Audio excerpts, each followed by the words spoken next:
ఏం చెప్తారు? మీకు ఎలాంటి అనుబంధం ఉంది శాంతి స్వరూప్ గారితో?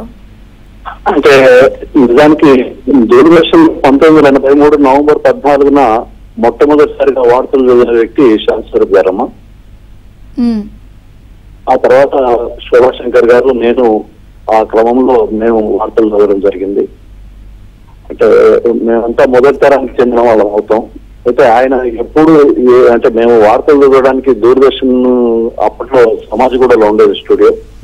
ఎప్పుడు వెళ్ళినా కానీ ఆయన పర్మనెంట్ ఎంప్లాయీ కాబట్టి, మేమేమో క్యాజువల్ న్యూస్ రీడర్స్ కాబట్టి మమ్మలను చాలా చక్కగా, అంటే ఆయన న్యూస్ అంటే నేను ఆల్ ఇండియా రేడియో న్యూస్ లో అప్పటికి అంతకుముందే నేను న్యూస్ లో చదివేవాడిని, ఆల్ ఇండియా రేడియోలో వార్తలు చదివేవాడిని. అయితే ఈ దూరదర్శన్ కొత్తగా కాబట్టి అప్పుడు ఆయన వెళ్ళిన ఇమీడియట్ గానే ఎలా అంటే మాకంటే కొద్దిగా సీనియర్ కాబట్టి ఆయన చాలా సూచనలు సలహాలు ఇచ్చేవారు. ఆయన సూచనలు సలహాలను యాక్చువల్లీ మా తరమే కాకుండా ఇప్పటి తరం కూడా ఆయన నుంచి నేర్చుకోవాల్సినది చాలా ఉంది నిజానికి. ఎందుకంటే ఆయన నెమ్మదిగా ప్రతి వార్తలు చాలా నింపాదిగా చక్కగా చదివేవారు. నేను కొద్దిగా ఫాస్ట్ చదివేవాడిని కానీ ఆయన కొద్దిగా చాలా నిదానంగా నెమ్మదిగా చదివేవారు. అదే అంటే ఆయనతో మేము అంటే నిజానికి చెప్పాలనుకుంటే నాకు 1982 నుంచి ఆయనతో ఉన్నాయి, ఆయనతో అనుబంధం ఉంది. మేము ఎప్పుడు ఎక్కడైనా మామూలుగా అందరం దూరదర్శన్ కు సంబంధించిన న్యూస్ రీడర్స్ అందరం అప్పుడప్పుడు కలిసే వాళ్ళం.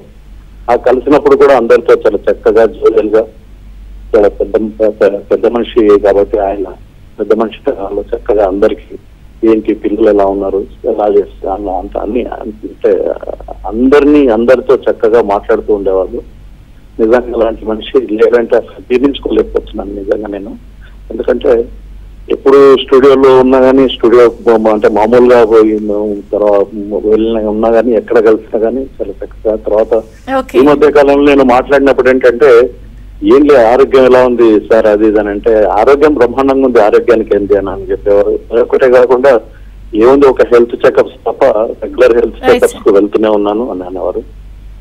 అయితే అలాంటి మనిషి మా మధ్య ఇప్పుడు లేరని చెప్పి అందరికి జీర్ణించుకోలేని విషయం కాదు, బాధాకరమైన విషయం అండి. థ్యాంక్ యూ షరీఫ్ గారు, మీ జ్ఞాపకాలు మాతో పంచుకున్నారు. ఆయన ఆత్మకు శాంతి చేకూరాలని భగవంతుని ప్రార్థిస్తున్నానమ్మా. Okay sir, thank you.